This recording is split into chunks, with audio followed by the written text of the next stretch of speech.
I want to know from you, I want to know. Muzaffar Beg is speaking as a politician. Gohar Gilani is speaking as a journalist. Do you believe he is saying the people of Kashmir came out because they didn't want the BJP? I am speaking as a politician and a journalist. Okay. I am saying this is absolutely wrong. It won't be suicide. It will not be suicide. It will be one of the best formations ever. The best formations ever. And the best for J&K government. The best for J&K government. People of J&K. So you've got a situation where you've got, Seshadri Chari saying the best formation for J&K will be a strong PDP aligning with a strong BJP. Absolutely. Narendra Modi aligning with Mehbooba Mufti. Party which claimed at one stage to stand for Article 370 with a party which is against Article 370's repeal. A party which wants AFSPA to be repealed versus a party which believes AFSPA should be there. Do you believe, Manishankar Iyer, at the end of the day, this could be an opportunity to, for the two sides to in some way find cohabitation, or is it just too divided? Speaking as a politician and a journalist. Okay, you're a journalist. Okay, Mani is also a journalist today. Go ahead. I cannot see how oil and water can be mixed. Yes. I just do not. I can see that in terms of numbers, it will appear as if a stable government has been created. Yes. But because they are opposed to each other fundamentally on almost everything, the first thing that will happen is a diminution of popular support to the BJP in Jammu and to the PDP in Kashmir. And this will get followed over a period of time for the reason that Anuradha mentioned. So then Omar Abdullah can tie, but then you heard what Omar Abdullah said. Yeah, maybe Omar Abdullah is the more pragmatic option to the Muftis. I think the most pragmatic option is the one that nobody is mentioning just now, but which seems to be the one that will eventually happen if there's good sense that prevails for a government that will last for 6 years. Which one? That is the PDP and the Congress. That doesn't, you are not adding up to 44. 28 plus 12 is 40. We can get to a 3. No, those independence is not so easy. But Manisha Priya, we want to make a quick point. The quick point is that if you look at the number of seats that each of these parties have had, have got, you look at where the minuses are. The NC, how many seats down? The Congress, how many seats down? Where are the pluses? The pluses are on the PDP and the BJP. Yes. The people of Jammu and Kashmir have voted differently. They want a government of that kind. They want the two regions to be represented for whatever their issues are. It is not for me or anybody else to determine, to be voted differently. But how do you have a deputy chief minister and deputy chief minister who are so divergent in their views? Just a minute. Now, there could have been a possibility that the Jammu region could have also voted for the PDP. That they did not do. So if they voted differently, what is the problem with us accepting that this will indeed be a government with differences? Some governments are simply not as good. Some governments are simply not as stable. But how do I explain that? I've been hearing those who have been saying that the BJP, for example, just a minute. If tomorrow Mohan Bhagwat speaks about a Hindu Rashtra, Praveen Togadia raises the conversion issue. For it. Let the government go then. Let the government go then. Yes, absolutely. Let the government go. Yes, absolutely. If they do you think it could temper the Hindutva politics actually? Exactly. That's the point you're making. Yes. That's what the point. Is the point? That's an interesting point. That actually tying up with the party of the valley will lead to tempering of Hindutva. Let me tell you something. The one word that I have not heard as of now in the debate is something called Kashmiriyat. Yes. Let us hear that. Is there a sense with which India is trying to say that let us not discuss this as Hindu this and Muslim this? I'm tired of this. I live in a country which doesn't believe in identities of this kind. But that's how the voters have voted. It seems at the moment the voters of Jammu have voted very differently to voters of Kashmir. Let us consider it a strategic voting. One wants to temper the other in a solid way. Don't talk about this. That's the point. Why can't this be an opportunity to temper the Hindutva, the hard extremist Hindutva fringe, and maybe make this... Are you going to look at Kashmir as a community? I don't think you're going to tamper. This is a very sensitive state. You can't be experimenting it, treating it like a laboratory. People voted that way. No, people voted that way. I do understand, but I'll come back to that. The thing is, you do need to understand the sensitivity of the situation. I had earlier mentioned, look at the 87 Accord. What it created was 89 militancy. We do not want a repeat of that kind of a situation. And having BJP is unacceptable in Kashmir and we have to live with it. The BJP hold on. Going by the election, arithmetic is bad. Go by the number of votes that please, BJP one has by told. one. One by one. Let's not lead to chaos. I want to get in DS Rana, who's been waiting of the national conference as well. Mr. Rana, we've spoken to Omar Abdullah. He seems to be suggesting that he is open to the idea. If anyone rings him up, he's ready to take a phone call. I want to know from you, Mr. Rana, do you see a possibility of the BJP, which some of my guests are saying is unacceptable in the valley, forming a government? Why should the BJP not get the right to form a government with 25 seats?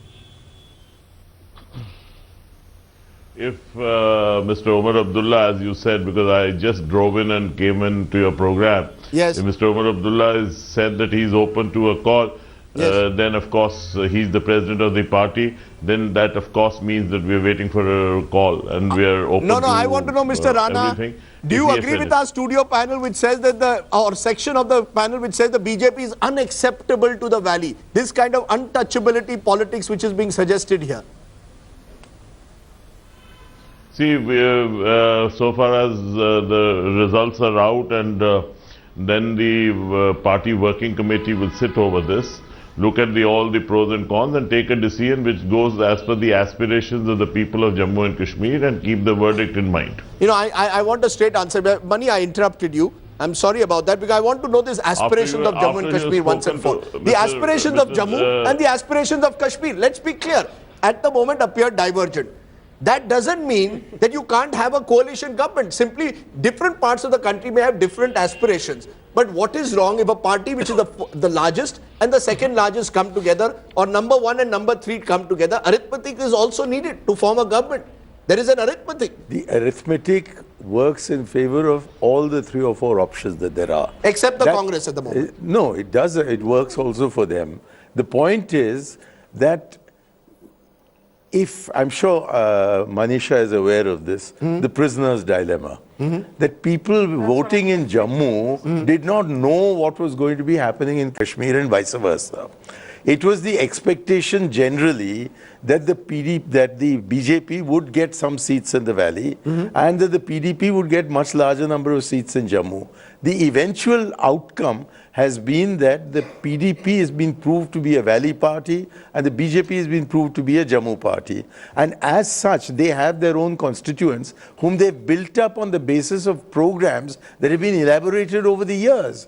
And these programs are not going to be so easily abandoned. All these points that you were making earlier about AFPA, that AFPSA, yes. the Article 370, the relationship with Pakistan, what is to be done with regard to militants, how do you react to stone throwers, all these, there is a rift valley between the PDP and the BJP. But you could have and national conference. while you may paper over this just now, just in order to form a government, for 6 years, you're going to keep all these issues on the back burner. Your quick response to that. Can you keep issues like AFSPA, Article 370 on the back burner simply to be in power in Jammu and Kashmir? Are you ready for that, yes or no? I quote the PDP leader who said the PDP leader wrote to the Prime Minister saying that as far as Armed Forces Special Act is concerned, it has to be a decision based on thoughtful, reasonable and calibrated decision. This is what he has said. Yes. That is Muzaffar Hussain Bege said. Yes. And this is the letter that Mufti Muhammad Saeed has written to the BJP. But Rajiv, the Prime Minister. So you see Therefore, you see even a on working 370, relationship as even on possible. 370, Rajiv. even on 370, their stand and our stand. We said yes, we want a debate. They are also saying yes, we want a debate. Ultimately, they think the end of the debate will be that people of India will say 370 should stay. We think it may not. But the debate issue is common for both of us. On a number of issues, they have already said this. I feel parties which have been totally rejected, like the NC and Congress, if they want to come to power through the back door, that will be suicidal for Jammu and Kashmir. I'm going to ask you finally, Gaur, since you sparked this off, are you living in a frozen mindset? No. That with time you have to defreeze your mindset. I that think- Narendra Modi has been made out to be a Gabbar Singh at the moment as far as the Muslims of the think valley are concerned, which is why you are creating this hawa. If you tie up with BJP, it will be political suicide. Rajdeep, you have to understand Amarnath land row, which divided the two regions. Yes. There was economic blockade. You cannot simply ignore history, the recent history. I'm not talking about 1931, since, multiple role Yes. of multiple identities, Kashmiriyat, she talked about. There has been regionalism. There is a problem with Muslim-dominated areas and Hindu-dominated areas. You cannot simply ignore those. Another important point No, but is... that basically- my point is... I think my he's point not is- answering. No, This is exactly the mindset that the leadership is suffering. No. People have Please no let me education complete. about all Please these let me issues complete. at all. Let me complete. People have gone through this for You have 6 to- years you have and to then they have understand voted these two parties what out. PDP, why PDP got 28 seats. What have they been selling to the people of Kashmir? That is self-rule, that is the ink pot, that is the green color, that is the soft separatism, that is that, repealing of APSPA. And then suddenly, all of a sudden, they will say that we are tying up with the BJP. Because that is politics, and that is what I want to ask That is Tariq going to be Hamid. I have disastrous no for doubt the PDP. that such an opportunistic government can be made. Yes. I'm Yeah. saying it won't Arithmetically, yes. last. Yeah. And therefore, Arithmetically, from yes. that point It of will view, have, I would yeah, even welcome it consequences. because we'll have another election in 3 I'll years. agree Yes. with Mani. Okay, so you're saying it could, a government could be formed but could not last. Let me ask, Yes, before I conclude this segment, Tariq Hamid of the PDP, just to get every viewpoint on this. Tariq Hamid of the PDP, are you ready to join hands with the Bharatiya Janata Party to form a government, yes or no? It's Tariq Hamid kar raha hai, I think. See, it's not matter of joining hands with A or B.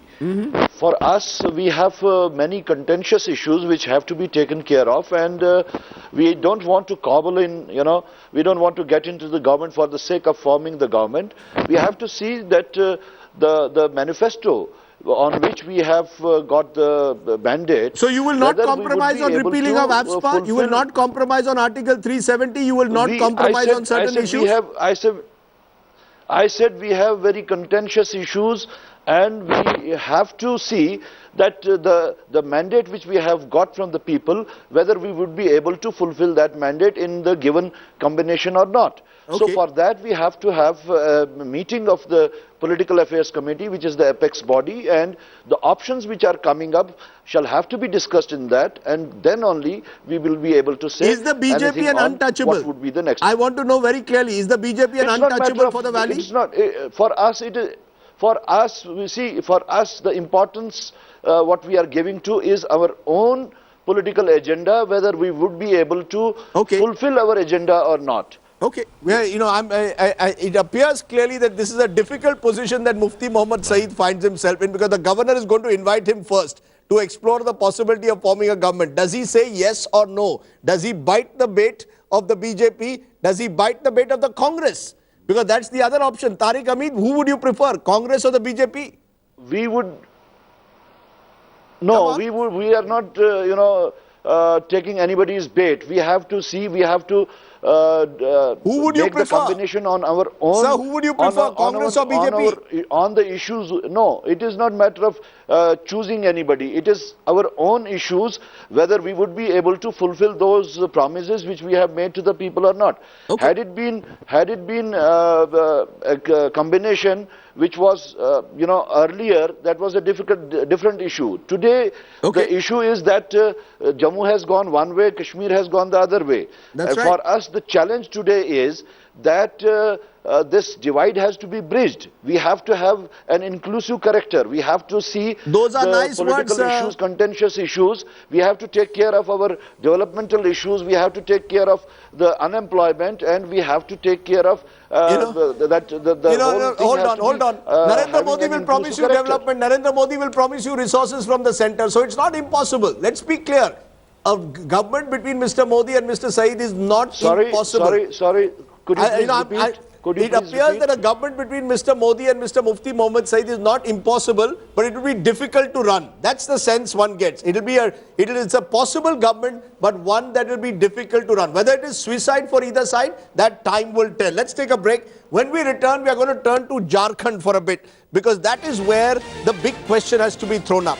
Is the BJP now clearly emerging as a truly pan-Indian national party? Is it taking the place of the Congress, Jammu and Kashmir? Let's look for a moment at Jharkhand before we go to the big national picture. Now, armed with a reasonably strong mandate, the BJP is all set to form the next government in Jharkhand. The first time since the state was formed, Jharkhand will have a government which is a majority government.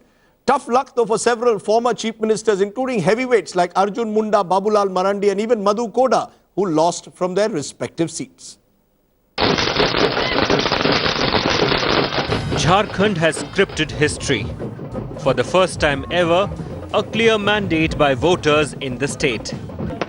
The BJP, together with allies, emerging as the single largest party, reaffirming the Modi charisma.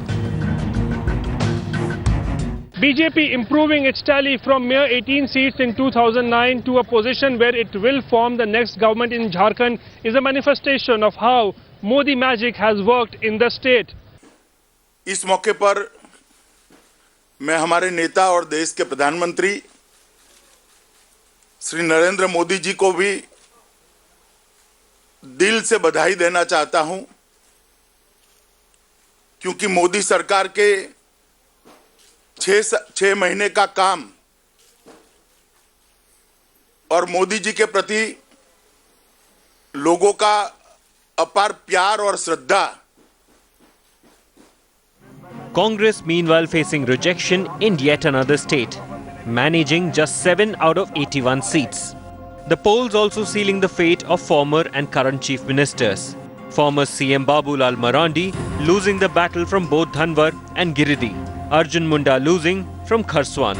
Fighting taint charges, Madhu Koda also given a thumbs down by voters. Current Jharkhand CM Hemant Soren also losing from Dumka, but managing to win from his other seat, Barhet.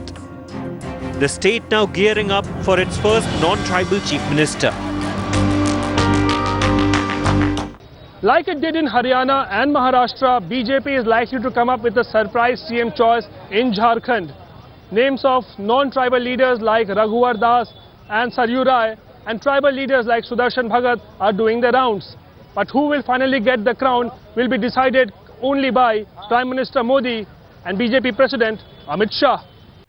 After Maharashtra and Haryana, BJP adding another state to its saffron cap, reaffirming its position as the principal pole in Indian politics. Drohit Kumar in Ranchi, Bureau Report, Headlines Today. Let's raise that question. Has the BJP emerged as a truly pan-Indian party? That's the big question. I know, Manishankar Iyer, you've been troubled whenever I raise this. But would you agree today that the BJP is India's national party #1? It has taken that position from the Congress in 2014. I have never been troubled. And please don't go on and on making these accusations.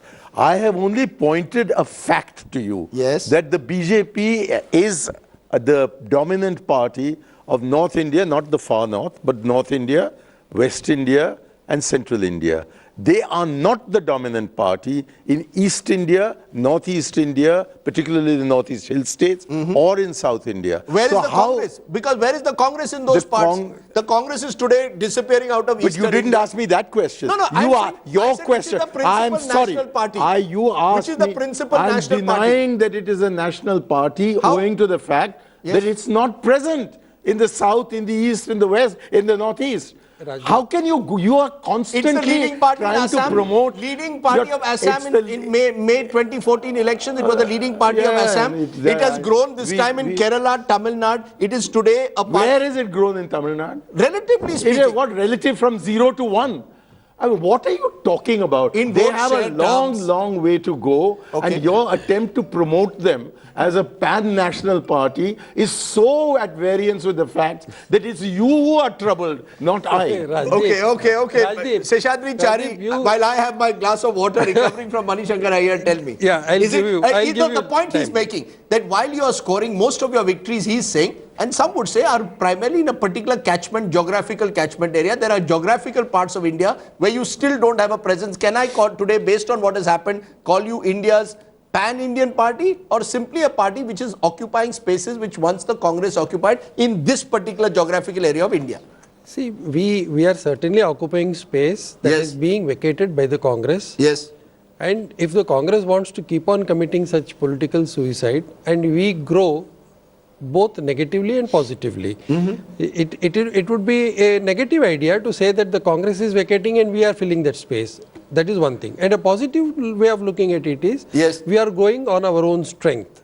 So in any case, you travel from Kanyakumari or you come to Mumbai, your state. From Mumbai, you take a Rajdhani to Delhi. You don't come across a single Congress MP.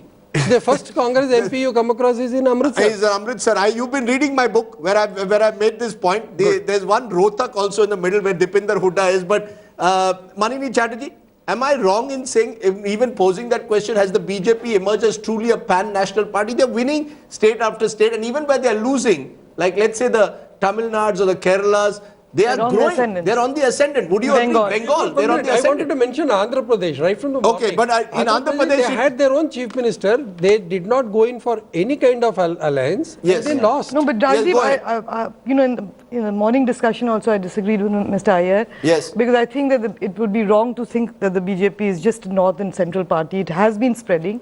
But I think what is really distressing and dismaying is that BJP, despite this geographical spread, is actually becoming more narrow in its approach. And that, I think, is the Valley vote reinforces that the BJP is winning seats, but the tendency to be a majoritarian party and not just a party with a majority is strengthened. Okay. And it's not just about the Valley, because today, there's a statement, what they're doing with Christians, for instance, 2.3% of the population of this country are Christians. And in the last 1 month, you're continuously trying to attack them. Even a small thing like Christmas Day, which is a national holiday, you're trying to take away. I'll come to that. I'll come to the issue. BJP, in my last segment, I'm going to look at BJP's geographical spread is not being that magnanimity of spirit that the BJP could have shown, is actually not being shown, which is actually distressing. Okay, and it has political repercussions. Reflect on that. Those are among, I want to raise that question, particularly in the context of the Modi wave halting, in a sense, in the Kashmir Valley. But Manisha Priyam, the fact is in Jharkhand, for example, the BJP could not have grown without a large section of the tribals also being attracted to it. Am I right that when I talk of a pan-national party, at one level you're also talking of new social groups becoming attracted to it? Among those social groups are the tribals of the country. In states where the Congress used to attract the tribal votes, the BJP attracts it. So am I wrong in saying that the BJP is today's India's party number one and indeed the premier pan-national party when the Congress is on the retreat in states which it used to once dominate? Yeah, there's no doubt about that it's been making inroads amongst socially disadvantaged and marginal communities in Delhi itself. The Valmikis were one very good example of a group that had voted for the Aam Aadmi Party in the Vidhan Sabha elections, but by the time of the Lok Sabha elections, it had swung towards the BJP. In Jharkhand itself, you're right in saying that this victory could not have been gained without a significant sections of the tribals having voted with the BJP. But it's also true that this somewhat tribal spirit votes have been consolidated with the JMM. There is a section of the marginal that's still away from the Bharatiya Janata Party. To that extent, what Manani has said does have spirit in it, even if it is not backed by the numbers. And that is that the BJP now in its victory needs to look at the marginal with a certain amount of greater magnanimity. Remember, in Kashmir, you can talk of different communities, but as you come to these parts of India and their elections, here marginality and communities will come together. That's an interesting observation, because I'm going to come to that. How does the BJP then reach out to those groups and communities and parts of India where they have not at the moment been able to make a headway? And one of those parts is the Kashmir Valley. 33 of the 34 seats, the BJP lost its deposit in the Kashmir Valley. We're going to ask that question, whether the Modi wave has been halted in a way at the Kashmir Valley, or whether there are chances that this wave can continue with its momentum into 2015. That's in a moment.